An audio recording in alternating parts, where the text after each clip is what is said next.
Now let's get it started. Let's get it started. Play ball! Inter Milan won that game against Arsenal at the San Siro. The first half penalty gave them that 1-goal lead into that game. In the second half, they defended with their life. Arsenal tried to push for an equalizer or get something out of the game, but Inter stood tall and got all 3 points. Okay, John, if you look at that game, the first half was like 50-50. Inter started with a high pace, trying to get a goal. I think their plan was to get a goal and defend. So they tried in the first half. Maybe the first 20 minutes, they didn't get a goal. They sat back again and they got a penalty, scored 1 goal and defended the whole 45 minutes in the second half. You know, when you look at that game that was played at the Estadio Giuseppe Meazza, or the San Siro as it's popularly called, it was a game that I went there expecting to see a good match between two competitors, one who has a steeped reputation in the Champions League for winning the Champions League, for going far in the tournament, against a club that has never won it, but are hopefuls of doing well in this competition. And for me, I was bereft of bewildered, if you use the word, to see that Inter Milan with a Lautaro Martinez, with a Thuram in their firepower in the side, in the attacking position, they couldn't create much for themselves in that game, and then once they scored that penalty, and scored it, they locked up shop. They weren't as attacking. They were 10 men be in the 18-yard box each time Arsenal took the ball and went forward, and then for Arsenal, one more time yet again, we get to see a clear-cut picture of why the club is where the club is right now, which is stuttering at second position for 2 seasons now, and in this season now beginning to falter at big games and big competition. There's nobody in the midfield that is the lightning rod, which is Martin Odegaard was missing until the 80-something minutes when he was introduced into the game, because he's just back from injury right now. So nobody in that midfield. We had Moreno, we had He didn't perform well, Moreno. We had Saka and Trossard playing as a false nine with Martinelli. None of these people in the center there were able to play forward passes. It was always them moving the ball sideways, passing to Saka, passing to Martinelli to try to move the ball forward. So we lacked that main man in the midfield there, Marshall in the midfield. I feel if Rice had played that game, though he's kind of injured, if he had played that game, he would have played in that role. So Arsenal lacked that, because when you are able to move with the ball going forward, you are able to make the defense destabilize them, because they are running to pick up these people. But if it's the winger with the ball, they always man Saka with 2 players. When it's Martinelli on the ball, 2 players marking him on that end. But if it's a midfielder like Odegaard bearing down on the 18 from the center, you have people you can't put 2 people on Saka because he's not with the ball. You can't put 2 people on Martinelli because he's not with the ball. So they are able to create more chances. But, it wasn't to be yesterday. So a good game plan from Inzaghi, because Inzaghi set up his team to get 3 points. I think whether I like it or not, 3 points is what everybody is looking. Whether you are playing well or you are not playing well, once you get that 3 points, you get that 3 points. But the penalty, what do you think? Do you think it's a penalty? Because if you look at the Premier League this season, they don't give that kind of penalties again. Your hand, it must be deliberate. Do you have to deliberate? But if you look at that penalty, that handball, like Ateta was saying after the press conference, if you are going to give that as a penalty, then I think the keeper hit Moreno when he wanted to knock the ball and hit it. That should be another penalty call that they didn't give, but they gave that handball. Do you think that's a penalty? It's funny how handball in the Premier League and handball in the Champions League are 2 different things, but it's the same sport. For me, that wasn't a penalty because his hand was in a natural position. He was not trying to maliciously deflect the ball or to control the ball as we see in other scenarios. So it wasn't to be a penalty because his hand was in a natural position.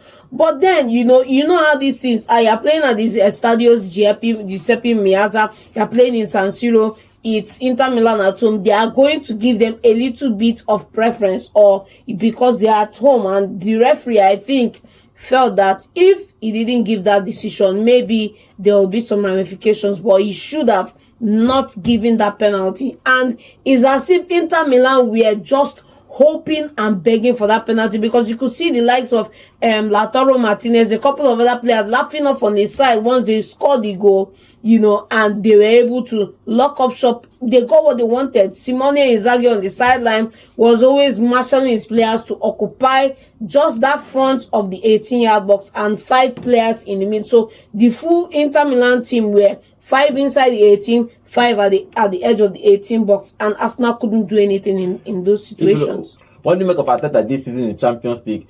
In a couple of months now or weeks now, they have not been playing well.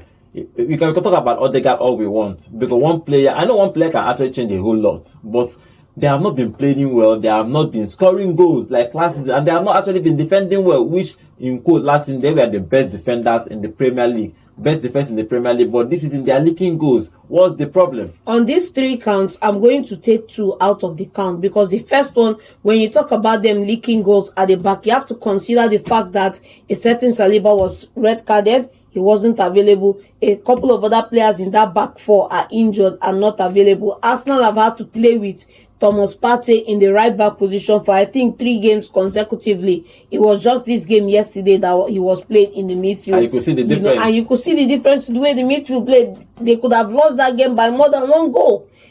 So you have to take that one off Arteta's book, because that's injury and it happens in the game. Arteta actually strengthened the back 4 when he signed Calafiori, and his utility allows him to play in left full back and centre back. But when we come to the other challenges against Arsenal, which is the midfield, because Martin Odegaard has been missing, you have to now acquiesce to the fact that Arsenal have set themselves up for a slow midfield without Martin Odegaard, because there is no direct out-and-out replacement for Martin Odegaard. Then he's a prospect, but he's not an out-and-out replacement. He's an exciting prospect with lots of potential, but nobody can replace him. And Arteta has pig-headedly refused to start him or play him more than he's been giving him chances recently. And then I think the only count you can hold against Arteta is the fact that he has refused to sign an out-and-out striker for Arsenal, because last season the midfielders and the wingers were at the peak of their powers. They were scoring goals for fun. Havertz getting in on the goal, Martinelli, Trossard, you talk about Saka scoring bulk of the goals. But now every peak has a valley, every peak has a valley, and we're in the valley of this Arsenal midfield right now, because a couple of them are not being their best. Mentally, physically, a lot of players are drained. The calendar this year is super jam-packed, and a lot of them are, so Arsenal, in this period when this form and momentum drops, is where you need a crucial number 9 in the side to lift some of these burdens, okay? And Arsenal do not have that. If you saw the game yesterday, going forward, they were just passing and nobody to cross. They were loading the ball through crossing into the midfield. Nobody to head it. How do you want to play like this? Even if it's a young, at a certain point, last season or 2 seasons ago, you had an Nketiah that was coming in from the youth setup on the bench, coming into the team to at least do something. That one is gone now. Who else does Arsenal have? Okay, if you look at the Champions League, what do you expect Arsenal to be doing in the Champions League? Arsenal and Inter Milan, who do you think that in both teams, the way they have played, who do you think that will go far in this Champions League? In this Champions League, the door is still open. I think we have 4 more games. We have 4 more games, but I think as our 2 more games, we will know canonically who is going to be in the top 8. And I hope Arsenal gets a win in their next game, because that could see them clinch the top 8. It will cut 2 games off their calendar, and the players can rest on those weeks when those players are not playing in the Champions League. So Arsenal need to finish in the top 8. Arsenal have shown, champion mentality, champion spirit, and fighting spirit.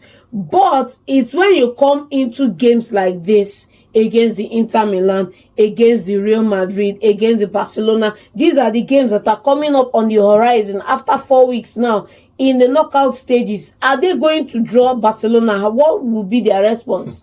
Are they going to draw a Madrid or draw a Brest, or any of these other clubs? Who are they going to draw? When you get to those points in time, that's where you know the need for a striker. So, for Arteta, he can go far. Inter Milan, they can go far.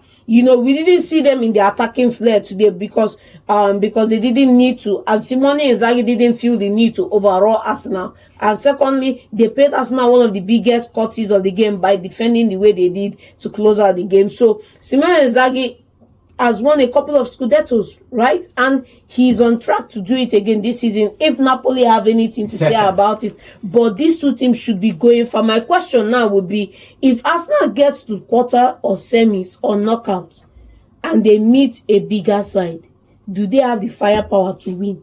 Do they have the firepower to win? That game ended 1-0 in favor of Inter Milan. Hopefully, maybe, just maybe, if Arsenal has probably an Osimhen in their side, maybe they probably have gotten a point in that game. But they are still playing with Havertz and the beast of Jesus that is not actually scoring goals. They have not even scored. I don't know how many goals they have scored. They have not scored a goal in the Premier League or the Champions League. But let's see what Arsenal and Inter Milan will be doing. That game ended in favor of Inter Milan.